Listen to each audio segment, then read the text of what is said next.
Evening, everybody. Evening. Well, it's a bit of a somber one today, isn't it? Unfortunately, we couldn't quite handle Lincoln. But yeah, it was a good first half. Sorry, I'm just doing something here. It was a good first half, but then again, we go and falter and give it away to a team that is in form. But before I do the proper intro, evening to all that are watching. And in the house tonight, we have Gavin, Carl, Harvey's in as well tonight, and Andy. So, Gavin, just quickly summarize how you're feeling tonight. Oh, I'm over the moon.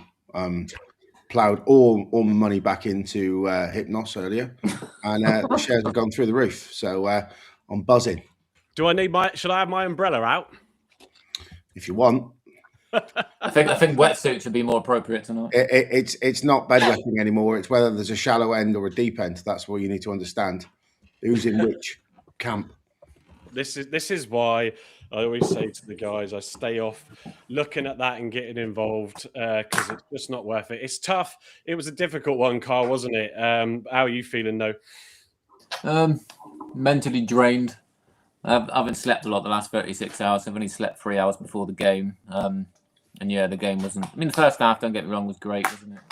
But the second half, it was just, like 2 months ago when we were just slow, laboured and struggling. Yeah, not the best. No. And you got Sophia with you. Sophie sat next to me, but you can't see her just off screen. Harvey's back with us. Looks like you've had a haircut recently, Harvey, or is it just not styled? Oh, just not styled. Just you haven't washed it. That's what it is. Yeah. I ain't had my weekly shower yet, so gotta wait till after football tomorrow. How are you feeling, mate? Yeah.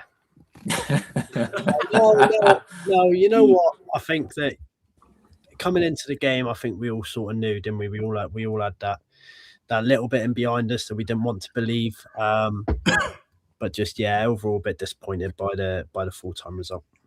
Yeah, and Andy, you're back as well after suffering a little bit like Gavin has recently. So that didn't obviously help with you feeling better today, really, did it?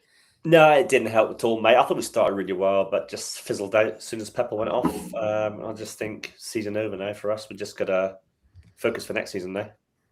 Yeah, no, don't disagree. It's, I don't know, folks. Right, there's a lot of you in the chat, so I'll come to you in a second. But right, let's get it going properly. So, until Stockport away, Argyle were unbeaten in 2026 and on an impressive unbeaten away run with sight of the playoffs. Now with 2 back-to-back defeats, including today's home game to Lincoln City, the reality of Argyle's injury situation, lack of those experienced and quality players is creeping back in.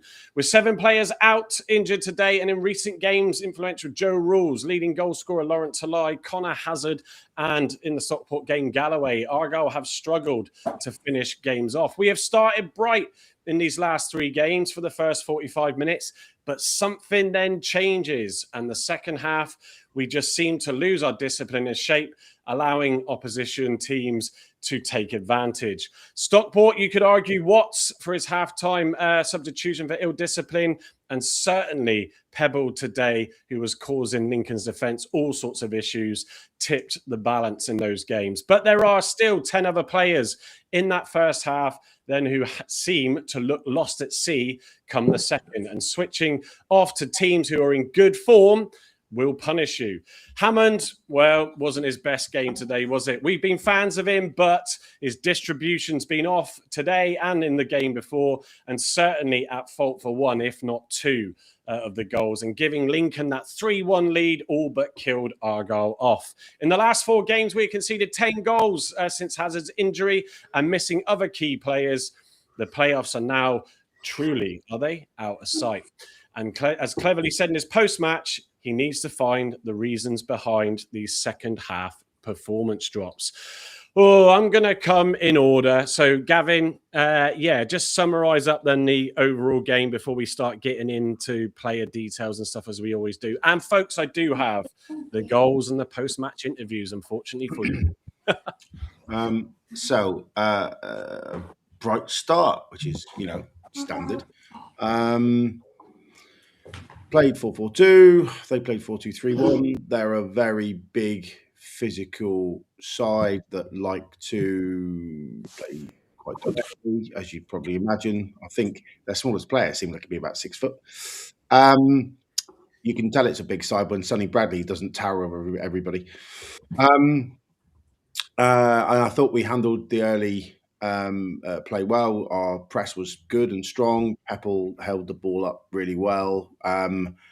Watts looked tidy, if not Superman-like, but he was effective. I thought the new Wes Harding started really brightly, apart from getting a yellow card for being a little bit too overzealous for telling the right referee he was wrong. We'll leave that one. And Super Pepple does it again, doesn't he? What was this? 27, 28, 29 yards from nowhere, no touch, left foot off the post, 1-0. And we were brilliant, I thought, for 30, 35 minutes. And then, the series of brain farts happened between our back four and our goalkeeper, which was a series of calamities that left us reeling at 1-1 at half time. And then the second half, I think what happened was, instead of having oranges, they all lay down and all were given a lobotomy one by one in the 15-minute break, and they came out brainless and like they'd never played together before in their lives. A couple of calamities from our goalkeeper, one going through his hands for a Russell Coughlin style goal, if you remember that corner back in the day when he scored one with his left peg to score in the opposite top corner. Harding gives the ball away. We don't react quick enough, and we blink and they score. And then the fourth one is just basically we're pushed up too high, ball over the top. Great finish for a guy who's, I think, on his debut for them, actually. Okay. So, yeah, not the best afternoon, I have to say. It shows that the spine of the team's missing in a big way. We desperately need Hazard back as soon as possible.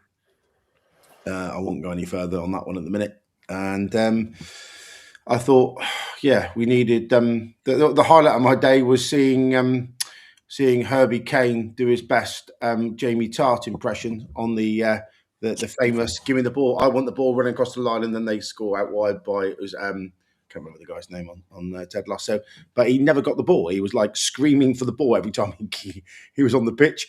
He got in some nice areas to take the ball, and we decided to pass back across the back four and the back three, which was a bit disappointing. But he came on, and I thought his first 2 minutes were probably some of the best 2 minutes of a debut of any player I think I've ever seen. Yeah. So he's clearly got some talent.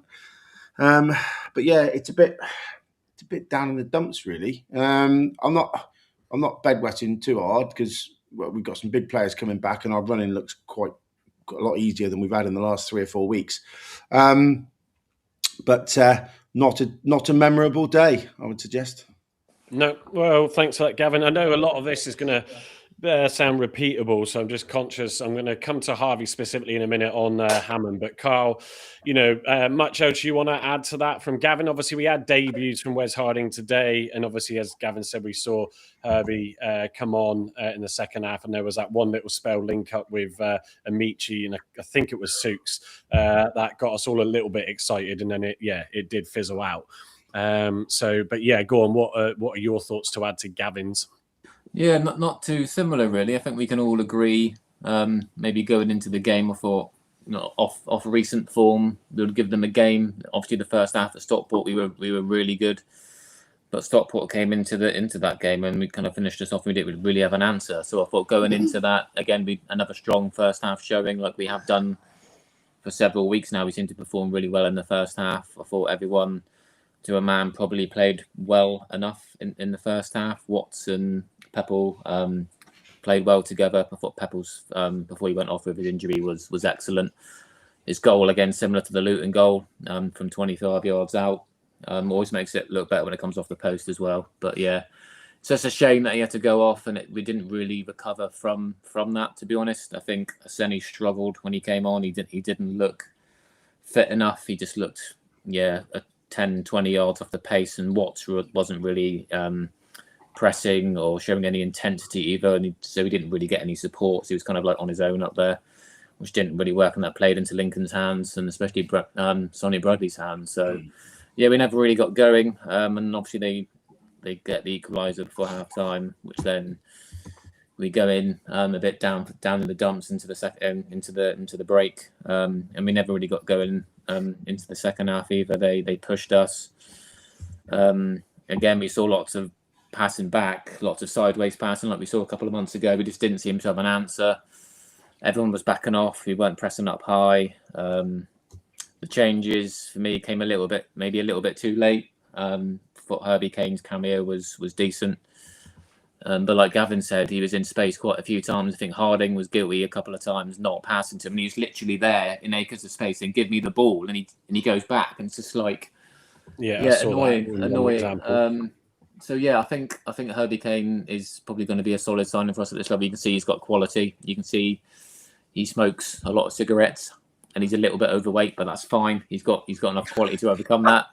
Oh, well, welcome to the Blockline podcast. Well, no, that's what we got told. He loves a fag and he loves a scrap, so you can see that in him. It's a cigar he likes. Oh, not he a looks fag. feisty. He's a bit Barry Bannon, actually. He's very similar. He's even got the big. He's a bit Barry Bannon, but if we were going to be TFI Friday, he'll come out and say, "I'm a fat Barry Bannon," and then he'll go out again, and everyone would clap.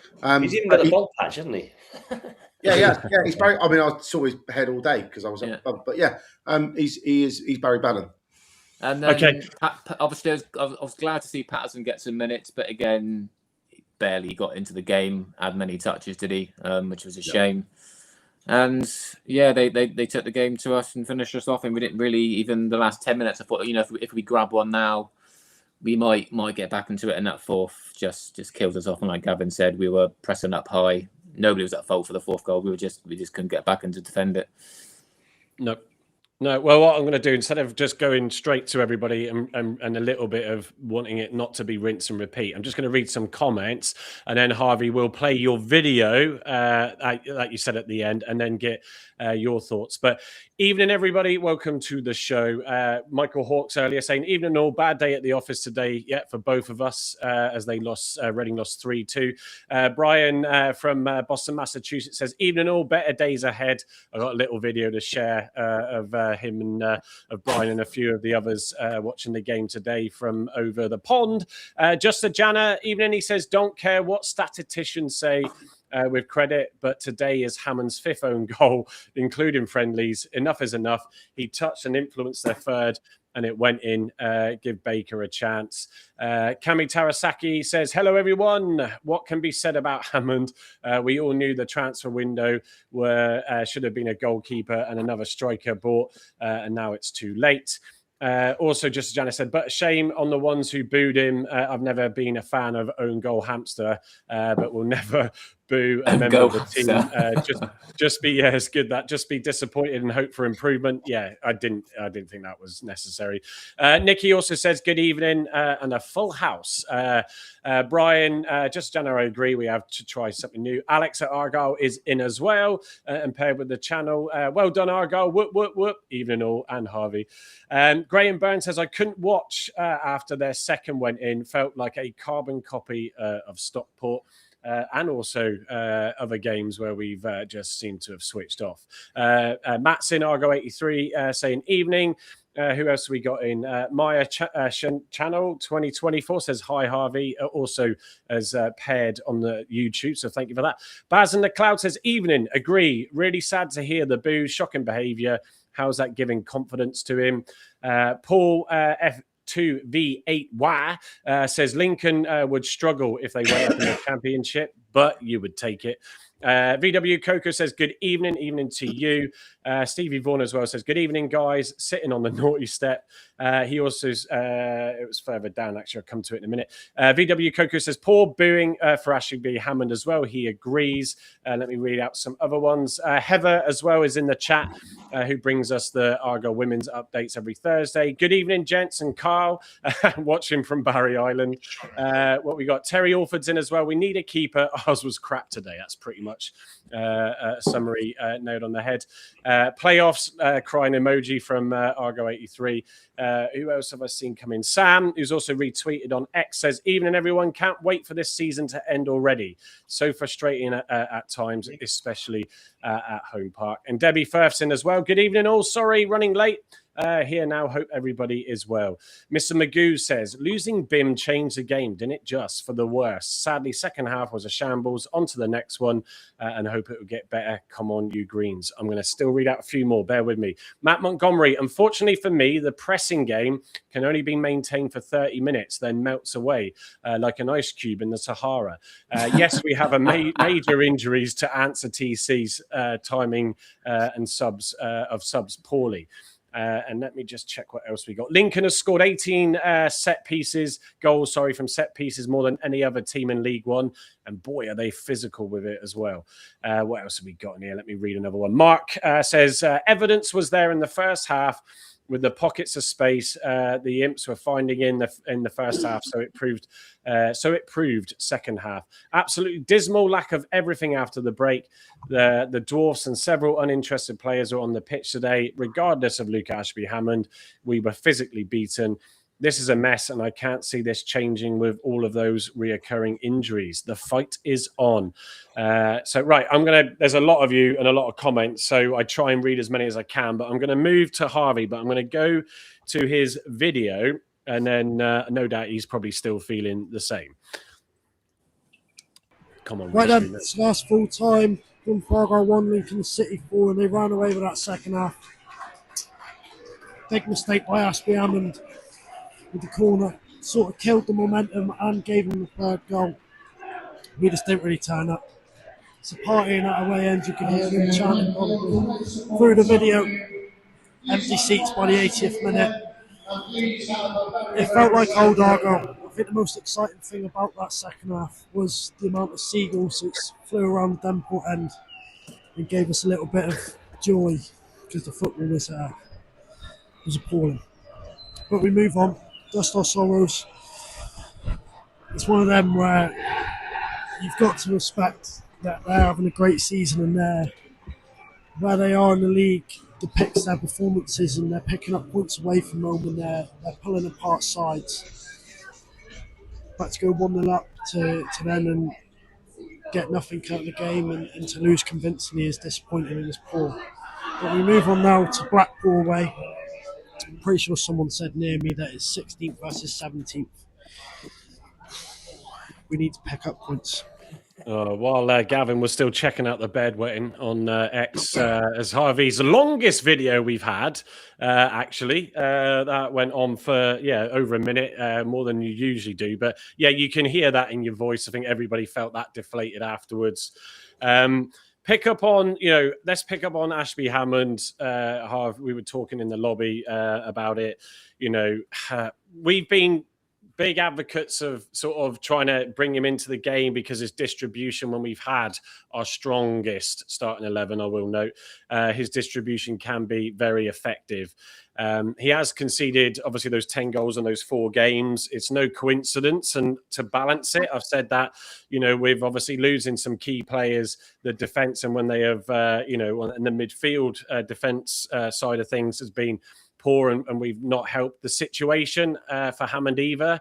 But yeah, he handed the game to him effectively today with that third goal, didn't he? Yeah.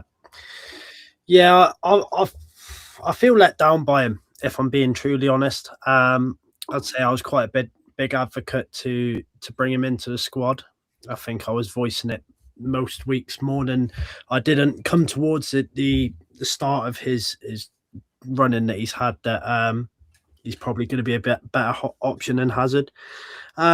Today, I just don't think he was quite at it, and I don't think he's been quite at it these past few games. From being honest, as a goalkeeper, your main responsibility before you've got to think about anything else is to stop the ball going into the back of the net before you think about distribution and all them other aspects of goalkeeping. And I think, it's clear that he's conceding more than he's saving game by game. And today was a big example of it. I can't recall him making a save, and I don't like speaking bad about him too much like this. And what summed it up was after the third goal went in today, someone who sits near me, I don't know if they'll be watching now, but they watched the live streams and they said that I can't back him anymore, and that sort of sums it up. I don't agree with the booing. That's for definite. I think that I seen a comment, someone saying that if you pay your money, you should be able to. I 100% get that, but it does nothing for the morale of the player or the team. Yeah. He knew he messed up, Harvey, didn't he? 100%. And what I know as a goalkeeper myself and as footballers, he'll be beating himself up more than every single fan will be put together. And that might be quite hard to imagine because 10,000 people or however many are not happy with him, but he'll be his biggest culprit of disagreeing with himself and he'll think about it all of tonight, tomorrow, and most of next week, what he could have done wrong, what he could have done better, what went wrong, what he done wrong. So it's one of them where, got to grin and bear it, and he's got to make it right next game. Yeah, because how long's Harvey? Do we know how long Hazard's going to be out for still? I think it's another week or two. Gavin will correct me if I'm wrong, but I think it's another week. Sorry, Hazard's back next week for Blackpool. Yeah. I mean, it's always good to be paying attention, Gavin. I'm typing something. I can't do two things. You just asked him to send you a photo. You've literally just said, "Can you send me the name?" I've just typed the name, and you're like, "Oh, yeah, concentrating, are you?" Exactly. Yeah. Well, I'm trying to just give us all something to laugh about and joke about. Eagles done a good job, though. Say again. Them Seagulls done a good job. I don't know if any of you heard it, but the Denport end. That was the most entertaining thing in the second. I was watching then. Yeah, you've only come for the pasties. I thought that was brilliant. Yeah. I think, I mean, I've seen a few comments, and obviously, there is online, people now calling Cleverly out again. And, evening, Dane, but his comment there, well, the club stinks, not good enough on and off the pitch. Manager is clueless, fans are crap. Who boos their own players, can't wait for the season to be over. I think there's still, there's clear evidence that when it comes together with the players not being off injured, it works, and it works very, very well. And you can't give that or deny that from Cleverly. But like we said, yes, we have lost key players, the experience of rules, Talai up front, who is a menace, Peppel today, who was a menace. Aseni was on that run, when Talai was off a suspension, and he put in a good show, but today just wasn't anywhere in the game. I think it's just, you've got to get to the end of this season. And, Andy, I said that in our WhatsApp group, didn't I? We just got to consolidate. If the table flips again and suddenly you find yourself up there, but you could be back down there. But if we can just stabilize our situation and just get to the end, then I think there will be a bit of a clear out, and start sorting out some of the players that, say he Cleverly will actually want, and Derek Adams can equally plan in with him. Because we could get these players back, but we could also lose some more to injuries as well. Yeah, I mean, I just want it done now, mate. I've had enough of this season already. It's been so inconsistent. Just when you think the club's coming back to life, all of a sudden you get results like Stockport and you get today's result, and it just throws you back down, doesn't it, again? So you just write it off and start again next season. Yeah, it is. And you can also, I mean, for me, as I can't remember if it was Carl that touched on it or someone did, but Watts today, he was a menace in the game against Stockport, but, and then obviously his ill discipline was forced in that change at halftime. And Amici, which we'll come on to later, but just doesn't bring anything. It just makes you think whether Clevy said something to him, obviously at halftime up at Stockport, saying, you're being too much, you're pressing too much, you're being too, what's the word I'm looking for? Aggressive. Intensive. He just seemed he did a little bit in the first half, a little bit of pressing, but he just seemed well off what he normally is. He's normally in your face and he's closing down every ball. He just seemed to not really be at the races at all today. He looked off the pace all game, and there was times when he just didn't look interested for me. We said that, didn't we? As all of us sat together, said that he just... is this the same Watts that we bought from Exeter and he hit that really blinded start of the season, or is this someone different, But and Andy, that's got rid of him. the thing, though, isn't it? The injury, like you pick up an injury, you're out for a little while, and you're trying to get back into it when your team isn't doing great. Although he came back into it off the back of obviously an unbeaten run, but yeah, just today he just looked like he was off a yard or 2 or 3 off the pace, and just wasn't really, his head wasn't really in it, wasn't it? No, it wasn't. It wasn't at all. It was nowhere near it. I've seen them play better, put it that way, and I've seen better performances from people like Amici and Oseni as well. I don't know where their heads were today, but they didn't seem to be at the races when they came on either. Everything changed when Pepper went off. Yeah, because and all the balls that were moving forward weren't being held up. It was just we were losing the ball.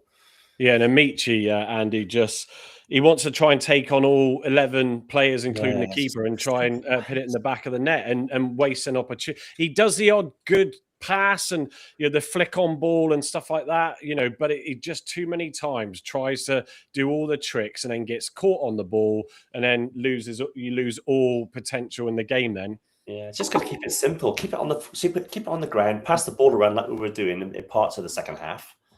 But just forget moving it forward, long diagonal ball, because it wasn't working. Yeah, I just got to apologise for those that are hearing it or listening in on the podcast afterwards. Sophie is sat there munching her French fries next to me, so it might be getting picked up on my microphone. But yeah, look, it's I've got Ben who wants to say hello. Come on then, Ben. As the kids like to be. Snoop Dogg. Silly. No dog. Trying to make us all smile, which is fair. Right, let me just read a few more comments as I've lost my way a little bit, but here we go. Right. Sam saying Steve Seagull cracking performance. They did all head over to Thatcher's Bar as well. I'm sure they haven't heard about the food there, so I don't know why they were hanging around there. So they did move from you eventually in the Devonport half. What else we got? Terry Alford saying cleverly said the team stopped doing what they were told to do in the second half. What else we got here? Kami Tarasaki says maybe give Hatch and Finn a chance. Can't be much worse. I think Finn is just so unlucky to be left out. Argo 83 Matt says awful season, constant injuries, results, home form is not being enjoyable. Nikki says the 4th goal shouldn't have been counted. Ross had a boot to the face from Sonny Bradley, no less. And that wasn't great, but I can see where the ref wouldn't have seen it. Andrew T, evening to you. He's not pressing too much. He's probably annoyed that he's the only one doing it. I'm not sure what that's in relation to. Sorry, apologies. Taylor Watts pressing, probably. Right, thank you. Baz in the Cloud says, take the positive. Pebbles' goal was a cracker. Yeah, it was another strike outside the box. As was playing corner flag guitar. Yeah, I've got the goal highlights, and you will see that celebration. Green Gruffalo says Pepple is part of the problem. Second half, out on his feet. Maybe fitness will improve. Well, he wasn't in the second half, Pepple. So not right. I'll ignore that one for the minute. David Tom's evening says, Harvey, you sit under a covered end. A seagull dropped a present on the arm of a woman who sits next to me just after the start of the second half. Well, there was an omen. I was hoping the front row were going to get some Carl in the Devonport end. That would have been nice. To be fair, it was flying in. It was like flying in and coming back out, and as it was going. Yeah, it was.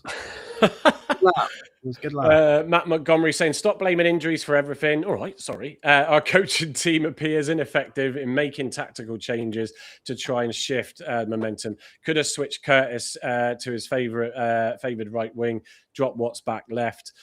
Laura Camille, I'm going to come on to the subs with Gavin in a second. Laura Camille, evening from Canada. Evening, guys. When are we going to play 2 halves? Don't look top 6 team. If only play 1 half and switch off. Someone tell Hammond you can call and come for the ball. Let me just scan down a bit more. Mark says, who wanted it today? Not many. Why does TC say that they just aren't going when they are asked? Why? TC, why? And Steve says, I've lost that now. I'm not sure who the Tamat under 15s keeper is, but is he free next week, Carl? No. No. Well, you're not getting any games at the moment because I'd rather have Harvey in goal, if I'm honest. No. I'll do the job. I've got the gloves down here. Wait there. Get him in goal. Get Harvey in goal. Harvey in goal. Don't waiting for him to bang his head on that beam. Then my claim to fame will be good. I taught that Harvey England, who's Argyle's our goalkeeper. Those gloves look Tesco value, Harvey. Hey, these are the same ones that Michael Cooper wears. I'll have you know. Are they? Yeah. Nice. Yeah, it doesn't make you a better keeper, Harv. No, I would love to. I'm not going to say, but Ashby Hammond. I think if we played a game of goalkeeper wars, I think it'd be close. Love it. Gavin, the substitutions, and you're on mute just in case you didn't realise, because I can see you're on mute. There was that spell when those two goals came, where after their second, you could see there was players sort of getting ready at times, but the ball just wouldn't leave our goal mouth, and it was going for corners and all sorts. And obviously, by the time then that corner kick flew straight into the far corner, obviously they were lined up ready to come on. And there's, I don't know how last minute you can change it, but it looked like it was probably too late to do it. Did he leave it too late, or was it just that circumstance where you just couldn't get couldn't see what was coming to get him on? And unfortunately, that's what it is. I think if it was me, just in hindsight, and it's easy to do shit in hindsight, right? But I would have tried to play on the floor through the thirds with a different set of players, personnel. Once we went 2-1 down and we had no Peppel, so we really affected the first 25-30 minutes because Peppel basically had Sonny Bradley on toast, and he managed to hold the ball up, turn him, because he's got the turning circle of an oil tanker on several occasions in the first half. Because Sonny's not that type of player, he's not as strong, he's not as basically all that Sonny did was pick up Sonny and put him in his pocket and said, "You stay there, sunshine." So you have to play a different way. So for me, Herbie Kane should have come on a bit earlier. Probably Patterson, potentially Amici, and I think we probably should have then started to play through the thirds like we did when we played 4-2-3-1, and that's what we probably should have done, was played 4-2-3-1. So potentially Watts, Patterson, and Amici in the two holding midfielders of Boateng and Kane, Herbie Kane, and then a back four. And I think that would have given us better chance because they weren't bad on the floor, but they're big guys, and there's no small technical or technicians from them in the middle of the midfield. And I think if we'd had Herbie Kane on earlier, then I think we probably would have got a bit more value at the game. So yes, to a long story answer your question, subs should have been made earlier, in my opinion, but he had a bit of the Wayne Rooney-itis where he's got two players stripped. Right, we're going to take the game to these guys, and then you can see the goal while they're stood on the touchline, jumping up and down, and that happened to Wayne probably 5-6 times in his tenure. I remember once at Bristol City when we were 1-1, I think they scored again by the time he came on. So should have been earlier, but you can't play that game plan with Owen Aseni and Caleb Watts up top. You just, because they can't hold the ball. All you're doing is kicking it up, getting it straight back, kicking it up, it's coming straight back. So you have to play a different way, maybe even 3-5-2. I don't know. I'm not paid to make decisions of that nature, but you need to do something to get your foot on the ball in midfield and then transition quickly and go wide and then get some crosses in the box. And we just kept playing as if Pepper was up top, and that was our biggest downfall, I believe, in having no return for our efforts in the Which begs the question about that alluded striker that we should have gone in for, having another Peppel type of striker, that someone that's got the know-how of these leagues. I think was a little bit naive not to go for another one, to be honest. I know that means dropping another player from the squad again, but I think if me and had a cock, you'd be my uncle. There's lots and lots of we could have, we should have. Yeah, I know. We did. Yeah. I don't think anyone would have said, "Oh, Peppel's going to go off because he split his eye open," because Sonny Bradley's basically kung fu'd him in the face in 40 minutes, 35 minutes, whatever it was. So it is lots of if, buts, and maybes, but I think you just need a different game plan if you've got two strikers up there. Of one of them isn't Peppel, and actually even Talai holds the ball up a lot better than the Senny because he's a lot physically stronger and he can turn players as well. So I think you just need to realise if you'll play Senny as a 9 and then Watts as a false 9, and you try and play a bit more transitional on the deck football through the thirds, and we didn't do that. We just carried on playing as if Pepper was up top, and we got zero return. That was the problem. So yes, should have been earlier the strikers, but I think he was unlucky. The fact that he had them lined up and they, Hammond let one through his hands direct from a corner. I think, Carl, just to come to you on this further, obviously it was Amici and Souks who came on. Just remind me who went off in that. Edwards and Curtis, was it? Or Dale? No, it was Dale, wasn't it? I think. Yeah, it wasn't Curtis. Curtis switched sides. That's right. Yeah, Dale and Edwards. So, carrying on from Gavin's point of, we were possibly still playing. I think that's a great point. Thinking Pebble was still up front. We saw Amici come on and do nothing in that Stockport game, and only cause problems, which led to the start of the goals down that right side of Argyle's. Souks can actually get forward and can be quite, sort of effective in that. I know he gets a lot of stick from fans, but it was almost like, where was Amici then going to deliver you? And he was also caught out quite early on when he was on. He was too deep and not even up where he needed to be. And Amici's a very frustrating player, and I think he is a luxury. I think he's probably getting more game time because of his pay packet every week, because he's not showing enough quality for me to be getting enough game time. I don't know. It just seems off it. He's not strong enough. He wants to do everything himself. He's very himself over the team. I think he seems to dribble a bit too much and then lose it, or play a shocking pass and lose the ball, and other teams break. He doesn't seem to want to take players on really, or beating them at his near touchline. He seems to want to cut back a lot, which is fine, but he's not doing much with that. But again, he can pop up with the odd goal, which he has done a couple of times this season. He scored one decent one at home. I think one away at Lincoln, was it, in the away fixture? And then up at Donny, he got a goal.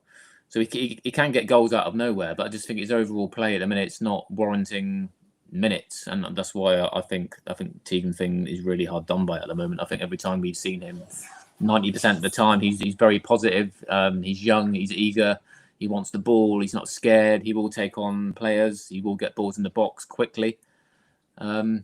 Yes, he's only 17. Yes, we're not saying playing him week in, week out and damaging his potential, but just to give him some minutes is something. I just don't think he's getting a look in at the minute where we're crying out for someone to get balls in the box. But obviously, Cleverly's got different ideas at the moment. And yeah, I think in the summer I'll be looking for maybe moving him on. So I just don't think he's worth 10k a week. I'm sure we can put that money somewhere else around the squad. Yeah. Harvey, anything to sort of add on your views on the substitutions? No, not. To be fair, I think that the bench wasn't too strong. And I mean no disrespect in saying that to the players we had on the bench, and I'm not going to blame the injury crisis because of the result today. But I think the bench, there wasn't really anyone Tom Cleverley could turn around and point at and say, you're going to change the game. Patterson this season, I think, has been more off than on. And struggled to get involved in the game. And the timing, I think that you could have brought the subs on, and the brain farts and the conclusion of the game would have still stayed the same because of the ultimate game plan. Oh, I'm sorry. I was busy doing something and you stopped quicker than I thought you were going to then. Apologies. Well, look, I'll tell you what, let me just read out the player ratings. I wasn't going to load this up. I haven't got the stats. Evening, Jack, by the way, and others that have joined us recently. So I'll just read out the scores, but Hammond, go on, Gav. You're on mute as well if you try to say something. Yeah, I think we both said at the same time. 4.5 is probably a bit generous, to be honest. That's one of the lowest, I think, with Edwards and Sorinola cup game. So 4.5 for Ashby Hammond. Harding with a 5.8, not the best, obviously, debut. 6.7 for Mitchell, 5.5 for Ross, 5.4 for Edwards. So all scoring besides Mitchell then, below 6 there. Dale, 6.3, still trying to get back into match fitness, in my opinion. 6.4 to Wiradoo, 7.1 to Boateng, another steady game for him.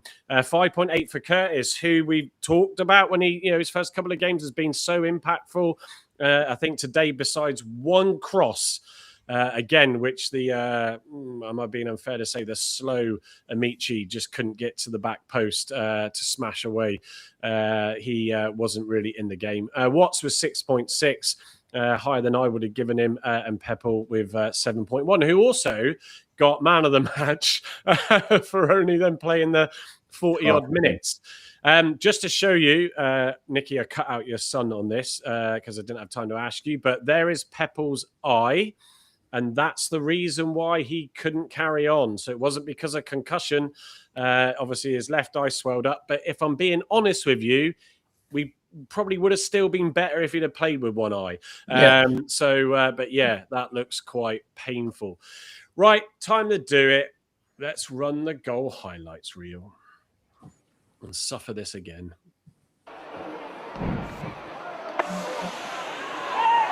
Brilliant control. Smash.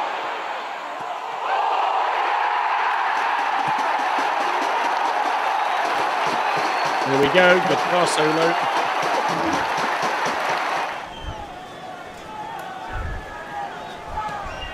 Get out of your box, man, and catch it.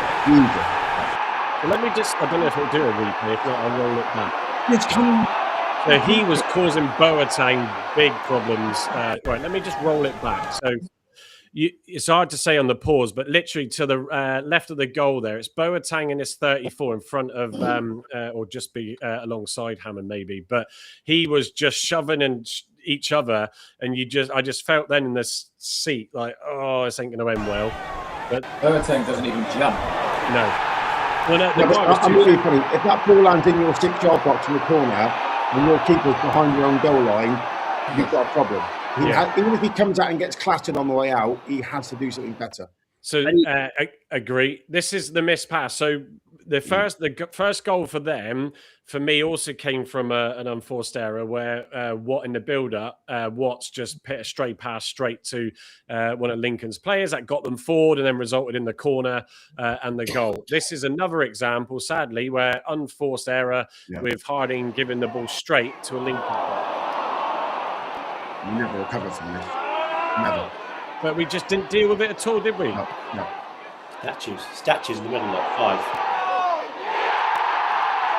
And you have to say, on the angle there, you were disappointed. This isn't like a LA8 sort of beat up, but you'd be disappointed being beat on that angle, wouldn't you? As a goalkeeper? Now, I'm going to pause it because if you do want to look away now. But this is now, I can't quite, I thought Hammond touched it when I was sat watching it live. It's hard to see in this clip because of how far back the camera is. But to see a goal going from a corner is no good for anybody. But here we go.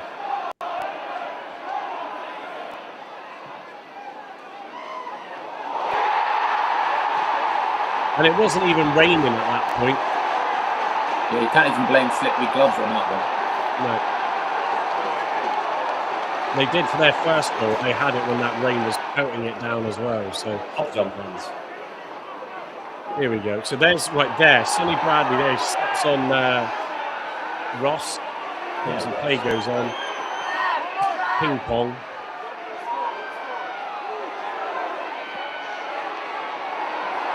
And there's not much you can do about that. To be fair, we were stupid enough to play on. Not stop there. And the game was over. That's a great finish. You've got nothing to play there. It's a great finish. Yeah. So yeah, I think again, it's just two silly mistakes. What's that? I'm back. Right. What you pointing at? I'm just saying I'm back. Oh, sorry. I didn't notice you'd gone. There's a compliment. No, Yeah, no, no. I Backhanded 'cause again. obviously I had the videos and that all going on, so I didn't know what was going on. Yeah, so I mean, look, 2 silly passes. We've seen that before as well. Sadly, it used to be Mumba, but not just Mumba. That then go in and concede the goals, Andy. That's the frustrating bit, isn't it? Is they were unforced. Yeah. You know, Harding didn't even really look up. Just it was a poor clearance, and then Caleb Watts for their first just literally passed it straight to one of their players. Yeah, again, this is a total travesty. What's doing? I mean, he's got to find a green shirt, surely. He just didn't look, did he? He just passed the ball and, as you say, went straight to their player. And that set it off for the goal. And the last goal, yeah, the game was done. The game was finished, more or less. And I think there should have been a stop and play. We played on because the ref gave us advantage. But the ref should have thought, hang on, head injury. Let's stop the game. Bloke lying on the deck with his head, blood pouring out of his head, whatever. Stop the game. But he didn't. He carried it on and we paid the consequence. Yeah, I mean, it's clash of heads is obviously the situation that forces the stop in play, and yeah, the lines from the ref are going to be following the ball, and sadly, they're not going to see that because he almost sort of. I'm not suggesting and trying to say that Sonny Bradley deliberately stood on him, but you know, we know what he can be like. We had advantage, and he gave the advantage, thinking we were going to score or produce something, but. Yeah, and Sukes probably should have pushed the ball out wide rather than decide not to and cut in and do ping pong with, I think it was Curtis, you know, and then obviously they broke away. But don't blame Hammond for that one at all. But yes, as Carl's replied, I think, as someone was asking Tom Roundtree, evening to you, where do you get the highlights? But yeah, Sky Sports, just go on and you'll see them every league game. They don't do the cup ones, but every league game. So we clip it to show you. Right, post-match, let's get the clips that Argyle TV put out of Tom Cleverley first, and then I'll just go straight to Mitchell afterwards. Gaff, a difficult one, I imagine, for you. What was your take on the game? Yeah, I'm disappointed. I thought we went absolutely away from what's made us successful recently. Second half today. Why that is my job to find that out. Whether it was personnel, whether it was intensity levels or etc. But structurally, we weren't set up well enough to play the style of football we want to play. And that is edge of the seat football, and that is front foot, and that is aggressive. And don't get me wrong, we're playing against the team who's probably best at that style of football in the league. And I thought we competed, and I thought we were matched, and I thought we probably edged the first half and went completely away from it second half. So that is that's my job to find out why that was. And Oh, hang on, I need to change this one because the other slide I got is also Cleverly. But before I actually do that and bring Mitchell in, Harvey has left. So because I think it is at bedtime, isn't it, gents? So Gavin, you are still muted, so he has to go to bed. Go on, Gav. I said, but his bubble bath ready. He's just texted me. Yeah. Rubber duckies are all lined up. He's got bubble bath time. His hair nice. Is he hoping you're coming around later to scrub his back? No, his mum's just pulled him in. The bubble bath's ready, so he's got to go. Right, let me get Mitchell's video from my screen here. There we go. Let's see what he has to say. Just wait for it to load. Alex, difficult afternoon. What are your immediate thoughts after that? Yeah, it's not good enough. 4 goals at home is never good enough.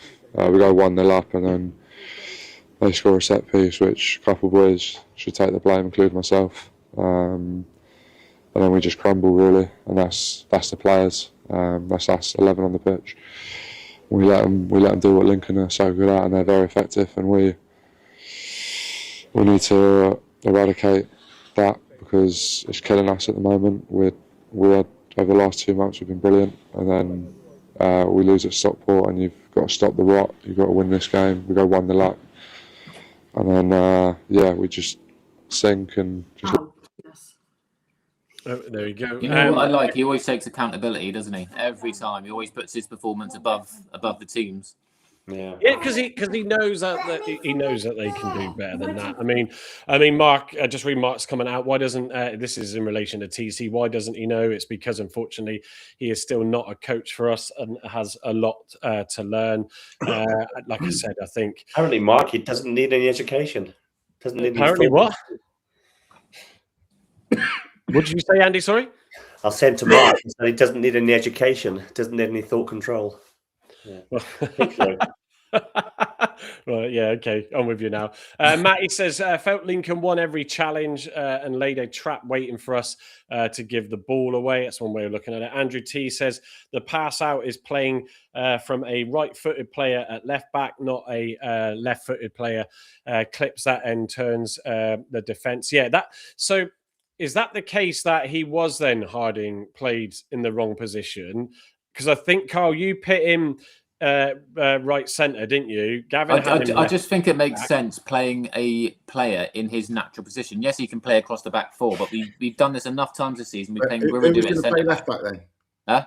Who was going to play left back then? I'd have put Mackenzie in. He isn't fit enough. No. But was he on the bench then? Hey, well, because when you bring a player back, we don't have a reserve team. We don't have another 23. This is the problem. Essendon's not fit enough. Watts isn't fit enough.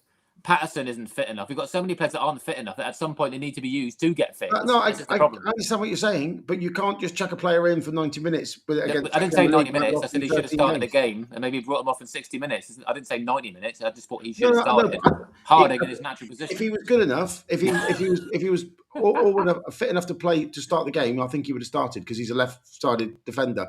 But he's clearly not. He hasn't played any football. He's not a left back. 30 minutes. I was just going to say that, George. Play him there, or play Edwards there. You could have argued that Edwards, because he's a captain of the side and he's been in around. He could have played left side, but he's another right footer, so he might have made that pass. We don't know, do we? True. Yeah. So, just for those who are listening, I was just taking the Mickey in the background there with my mug of Block 9 mug of tea, which you can also buy. Go to block9.co.uk. Can we remove that person from the mug, please? Oh yeah, get rid of it. Yeah, like it was watching a soap. No, I think. The Mackenzie thing I said on Thursday, I agree 100%. He's not match fit. Could you have started him for a short period? Yes or no? But then I think we wanted to start strong. And yeah, in fairness, then to Harding, I think it's a good point. Terry made out. I think it was that. Then his clearance is not going to naturally come that well on that side. But yes, good little bit of back and forth. But hey, look. We all, Gavin's sitting there going, no, I'm fucking right. I'm right. No, I'm not saying I'm right. All I'm saying is the justification is the guy hasn't kicked a football all year for us. To chuck him in against second in the league who haven't lost in 11, who are a big physical side, I think would be unfair on the player who's come back. And if he had made that problem, that big mistake, it'd have been, Mackenzie's not good enough, la la la. You've got to build his confidence up. The hindsight thing would have been play Joe at left back, play. And play. I forgot his name. Play him at right back. Sorry, because he's right-footed, and then the older person whose experience basically steps up and plays that position. But he didn't, because he's played left back before. But I didn't think he did that badly. I thought he made 2 errors in the whole game. Goal. I think the problem was his game was done when he got that yellow card. I think that took a massive edge off his game. So he couldn't put many challenges in. Yeah. That's a good. Yeah, I mean, and look, the first half when the team were overall better, then he likes to get forward. He looks physical, and he tried too hard early doors. I think that's why berating the referee from 8 yards because of a non-foul on Pepper or the other side of the pitch is him trying to stamp his authority on the game as a newbie. He should have just shut up. If he didn't get now you've mentioned the referee, apart from the first 10 to 15 minutes, there was a few questionable decisions. I didn't think he was that badly, was he? No, actually, I did shout for one, and then Andy and Ray turned around and went, no. When Pepple tried to turn his player, I thought the Watts just dived into the player, didn't win it. I thought the ref, overall, as you then alluded to, Kyle, I thought was generally pretty decent. Didn't do too badly. The rest we've seen for a while. Yeah, I thought he was quite good. Yeah. Gavin, anything that you felt on the referee from your viewpoint today? Again, off the ball, Aseni got thrown like a rag doll 3 or 4 times in the first, late in the first half and in the second half. Pepple had a couple of similar ruckuses off the ball with Sonny Bradley, who was just chucking him around. But other than that, there's a low bar, boys, isn't it? It's a really low bar. We've had some horrors. He was probably 6.5 out of 10, but I'd say the referees in the preceding 3 or 4 games were lucky to get above 4. Yeah. So he was better than most, but It's not I'm saying just going to answer. I don't disagree, Gavin. I'm just going to answer Andy's, as in Ruby and me, Andy's question. He said, "When was the last match we had a full strength side?" That when we were performing was Luton. That was when Rules got injured in that first half. That's the one where, obviously we were still playing very well and won that game. But sadly, yes, it's then sort of gone a little bit hit and miss afterwards. Obviously with the Mansfield, was it the 1-1 at home, and then obviously the Stockport defeat, and then this one today. Larry W, also from Plymouth, Massachusetts, says, "Do you folks know who is out of contract at the end of the season?" Now, I know Steve, I think, put it in our WhatsApp group with the number of players, but in amongst the 300 million alerts I had after I just had my dinner, switched off. I couldn't. All from 299 from Steve. The only joking. ChatGPT. Yeah, there's a good core of them out of contract. I know that. It's whether Gavin can find it quickly or not. Yeah. So Hazard's one. Ashby Hammond's another. Such is another. Edwards. This is coming off the top of my head now. Belarus was another. Edwards. Rolls is another. Edwards is another. I think that might be Rolls is only to the end of the season again. Yeah, Rolls. I said Rolls. So Rolls is another. Edwards Dale. is another. I think. And then we've got Dale going back to his parent club. Mitchell going back to his parent club. And then the three guys we've just. Is Galloway? Has he got another year? Galloway's got another year. Galloway's got another year. I think. Yeah. So there's a few. So it is a chance to clear out. I think didn't Cleverly say 7? Was it 7 players that were signed prior to him joining or were in? And so that previous recruitment situation, it didn't help, did it at all? So there are, and I'm not denying that tactically Gavin summed it up very well for the substitution side. I think there is a bit of naivety in that, but equally, as a manager, you're not expecting your team to put in some of the best performances in the first half in these last few games and then literally just within 10 minutes collapse and fold. So difficult. 10 out of contract, Steve Vaughan as Pitt in there. I don't know how many it was then Gavin read out. Patterson, is another one. Good spot. All 3 keepers, Andy says, are out of contract. Let them go. Well, Zach Baker I'd keep, but that might be a blessing. I'll get rid of all of them.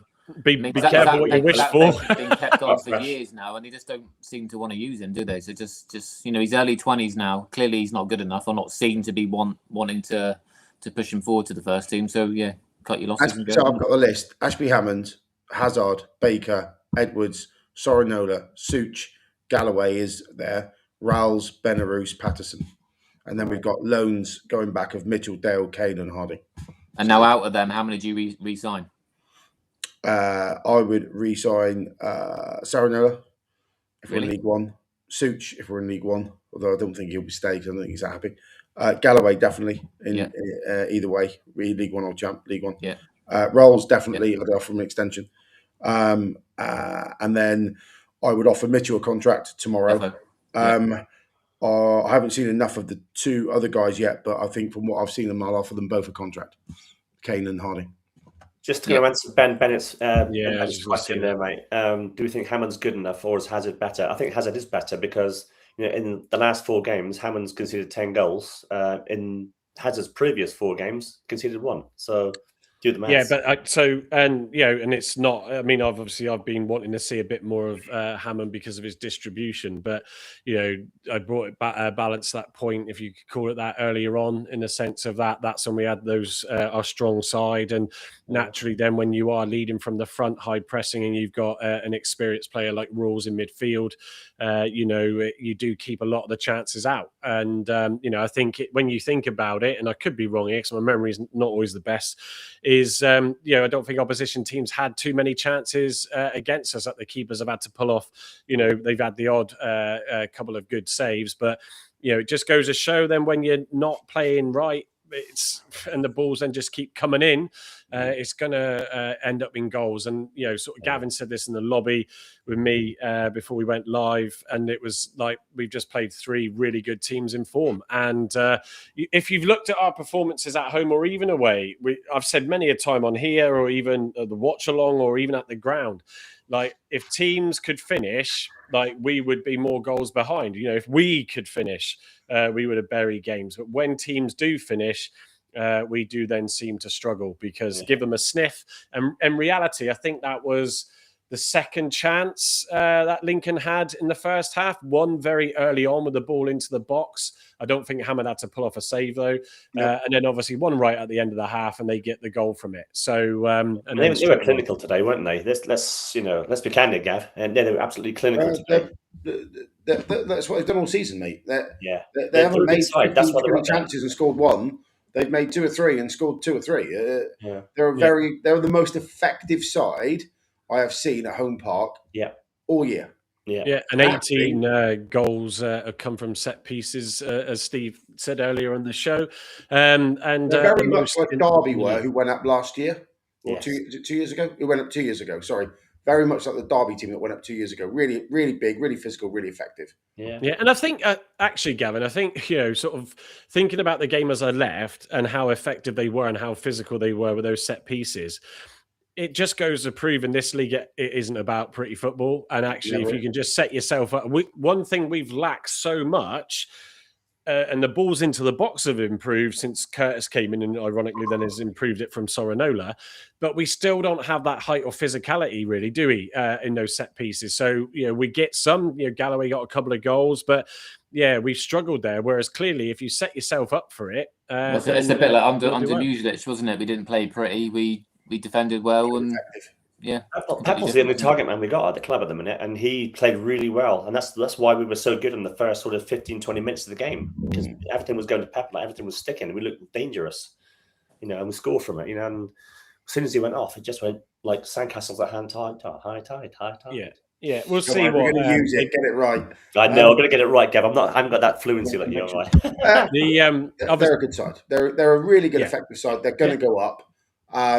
They're going to have a really big think in the champ, because if they play like that, then they're going to come unstuck. But they're a really effective side for this level. Very good manager as well. We were linked to in the summer. Excellent setup. Look, the only thing I'd say, their fans are pretty quiet for a team that were second.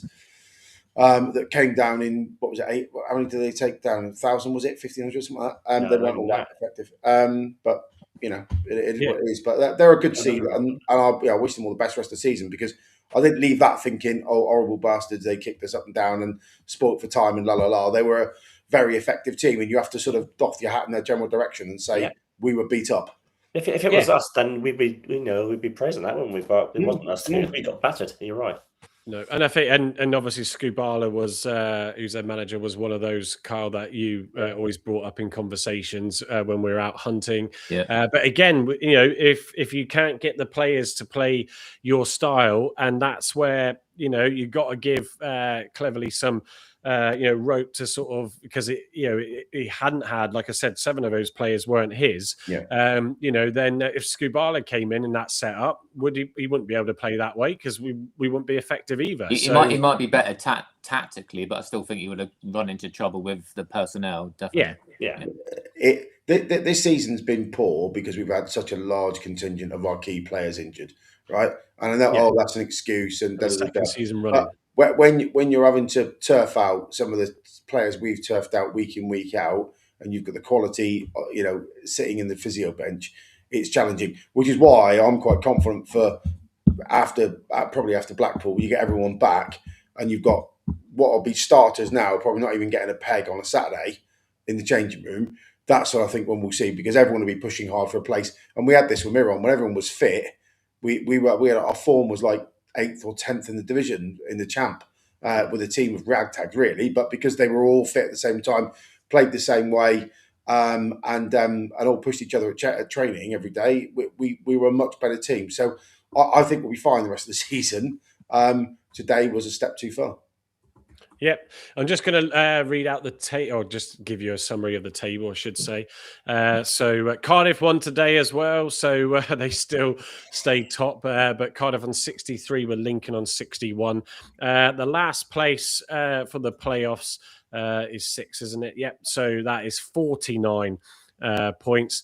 Yeah, we're 12 behind that. I think it is 37. We're in 60. So I think, was it 14th before? So we dropped a couple of places after those 2 defeats. So the playoffs is a little bit out of sight, but just going to say this league has been a really random one and it could still change, but we have to find our form, of course, because equally as dangerous, 32 points is the last spot for the relegation zone. There in 21st place with Burton, who drew today. Actually, the bottom 4, Burton drew, Wigan lost massively. Was it 6-1 or 6-2 to Peterborough? 6-1.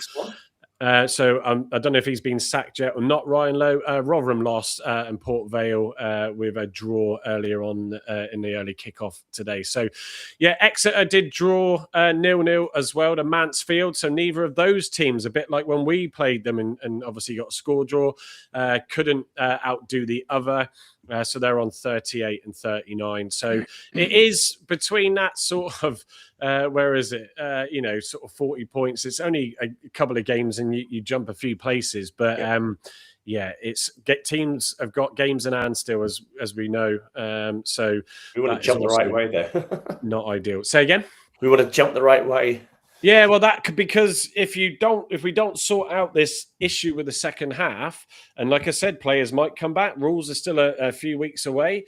Talai hopefully will be back for next weekend's away tie at Blackpool. Soranola obviously has his second suspension for that game, so it won't be also someone picked that and reminded us in the chat thread earlier. So yeah, and you just got to hope you don't incur any more injuries. So it's a week to deal with it on the training pitch and see if we can find, what is the cause behind all that. I am also, just bear with me, I'm going back to this Pepper image. For those of you that haven't seen it, there's his eye, because I just want to replace the image with another one. So bear with me. I just got to find where I saved it. So yes, obviously there was a minutes of applause later in the second half, and obviously the game started. Oh, there we go. A minute late in celebration of, if you want to call it that. But yes, Gareth Hussey, Big G, massive Argyle fan who sadly passed away recently. So you would have seen his picture up on the big screen at the time, and at least the Lincoln fans knew clearly what was going on, because the Argyle fans didn't at Stockport, no matter what their fans would like to moan about. So yes, a shout out there to him. I thought it was really well received as well, wasn't it? Yeah, even the referee stopped the game, didn't he? Yes, thank you, Carl. Yeah, Delazouche tipped one over the bar from the one that came over, didn't he? And then they stopped the game for the minute, which was really good. Yeah, so nice touch. Yeah, it was. Yeah, and fair play to the ref. Like I said, I felt he was pretty good throughout, so that was good. Right, I'm just sort of going to come to. We've just broken over the hour, so we were wondering how long tonight's one would be. I'm just checking.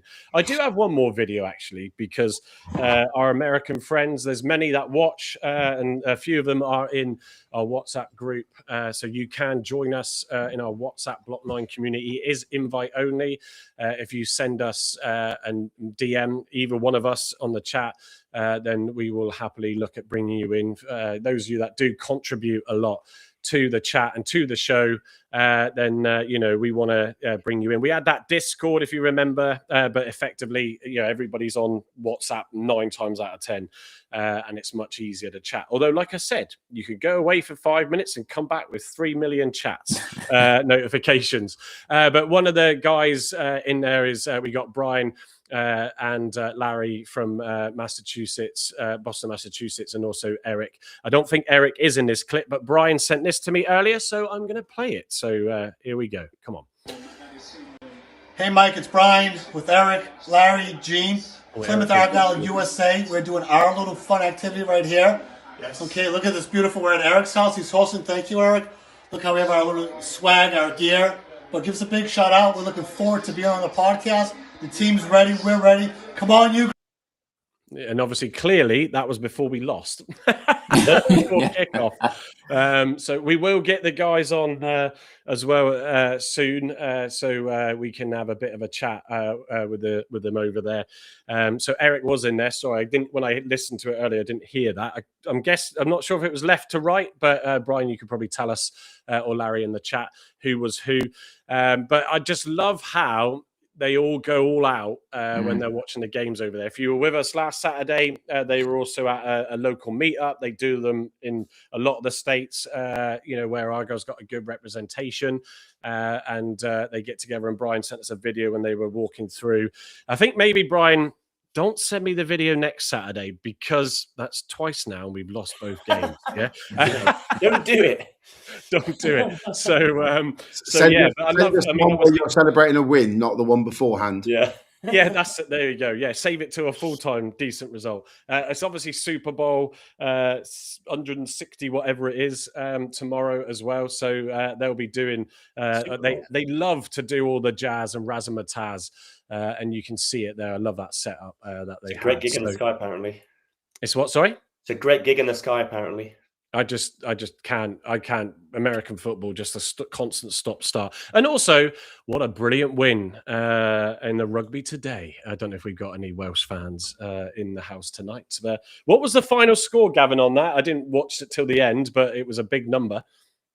You're on mute again. It's 43-7 or 47-7.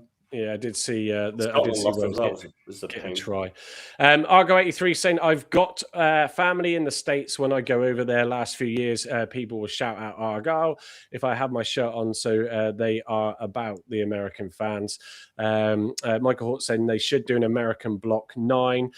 Well, there might be something that we'll be sort of doing. Brian and I are talking about a little bit later, but we will get them on at some stage as well to sort of say hello, because it's good.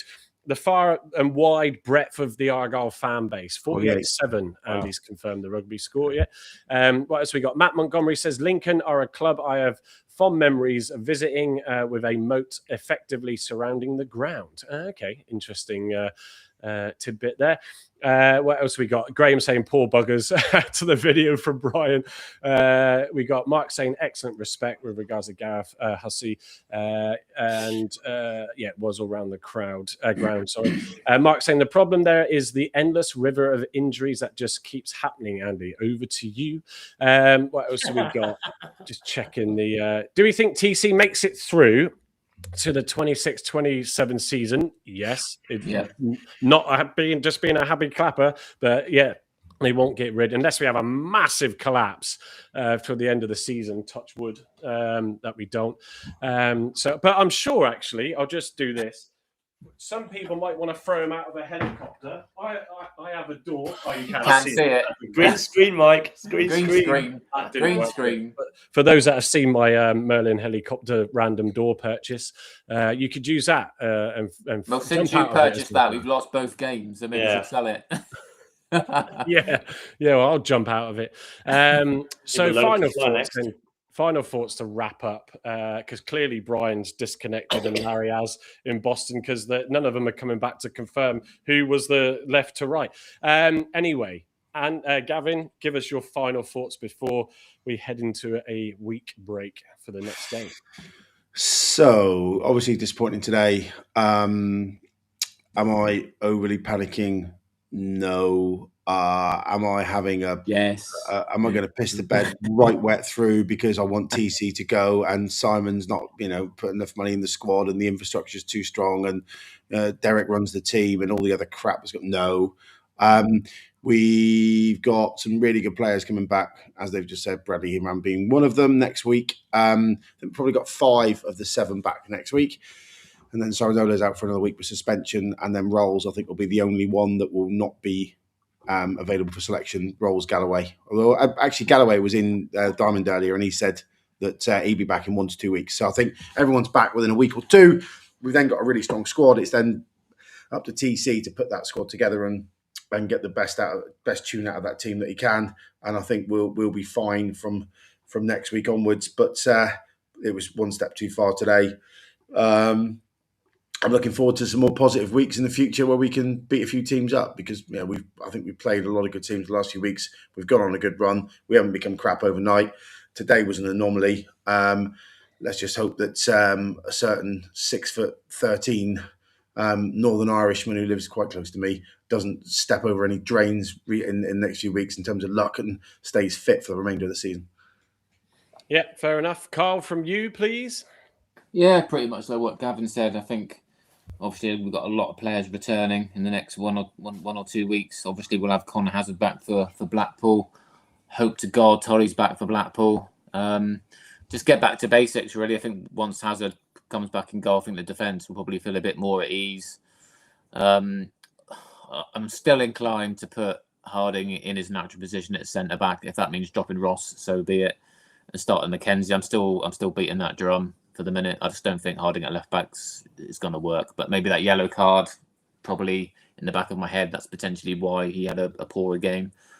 And yeah, let's just hopefully get back on the positivity train. Because I think if we go three games on the bounce with a loss, we're going to start falling down the league, and that relegation spot's going to be more prominent than it was a few weeks ago. And it's Valentine's Day as well, so we don't want miserable wives, do we, after another defeat on Valentine's night? No, I think they don't want miserable husbands, Carl, is the right way to put it. Well, they'll be miserable because we'll be pissed off. So, yeah, swings and roundabouts, isn't it? Yeah, exactly. Andy, your final thoughts, please. Yeah, just like everyone's disappointed today. I knew it was going to be a tough match. I didn't think it was going to be that tough. I thought we held our own in the last few weeks. Could have done better at Stockport last week, but Lincoln are a good side. They're up there for a reason. Just hope we can sort of regroup and when the players come back and start performing again, start pushing up the table rather than looking down over our shoulder. Other than that, good night. Really, it's a good night from me and a good night from him. Good night from me. Good night from him. Brian just confirmed left to right. Eric, Gene, Larry, and Brian. So Gene isn't in our chat though, Brian. So are we going to bring him in as well? Great podcast, guys. Full House 2. It was good to have Harvey back in as well. Hopefully the bath is still full of bubbles, Harv. So look, from me, I don't exist today. clearly. I was gutted today. What are you pointing at, Carl? Andy's. Hello. Oh, you just did yours? Did you not? No, but you said it's good to have full house with Harvey in again. You didn't mention the grumpy oil coming back from his illness. Well, because you're a regular. You just had man flu like Gav. You're back now. Fair enough. I'll let you off. I was going to say, I thought I haven't missed him for his final thoughts, so I'm going absolutely mental. Anyway, but yes, look, it was disappointing. You don't want it to go 3 games on the trot. Obviously, we'll discuss lineup potentials and see who wins that battle. Gavin and Carl, the lineup debate Thursday on the Live Lounge. But yeah, George. I think the key thing is to sort the performance out. If we do come away without a result, then I want to see 90 minutes of good effort. But it could be disastrous. But let's not go there. Let's not go there. So for me, it is a case of, like Gavin, just being patient. It's not all doom and gloom yet. And it's why I stay off those platforms. Obviously, we're talking to a lot of you that are on X, and we really appreciate that. But for me, I've got better things to do than just suffer and read a lot of that. That's just my personal choice. I do enough to give my views on here as the guys do. Debbie Firth saying, great podcast. See you all soon. Harvey went Christmas shopping again. He's getting it in early, Mike. Absolutely. Mark says, cheers, guys. Shine on. So we will be back on Thursday at 8:30 again. Don't forget to like and subscribe on YouTube. And thanks for that, Carl. And if you're on the other platforms, follow and retweet. The Facebook community is also going big and strong. Oh, it was Andy, sorry. It was Andy who reminded me to subscribe. I tell you what, before we sign off, hang on, let me just check, because we were one away from 600 on YouTube, which is massive. 603 is what we have. Thank you to those four that subscribed tonight. So I can now sleep easy at night, wondering when we'd tick over. Also, good luck to the ladies tomorrow in their game. Yeah, thanks for Gwalia. that, Carl. Just Keep the remind top us spot. again who they're playing. Gwalia Well, yeah. That's it. is the cast off from Cardiff, so they play such. Oh, right, okay. Yeah. Thank you for that. Yeah, Heather will join us again on Thursday to see how they did. Fingers crossed. Yeah, Mike just making it up for Andy there at the end. So anyway, let's see you next time. Good night. Thank you very much. And until Thursday, have a good rest of your weekend. Cheers all. Good night, everyone. See you later.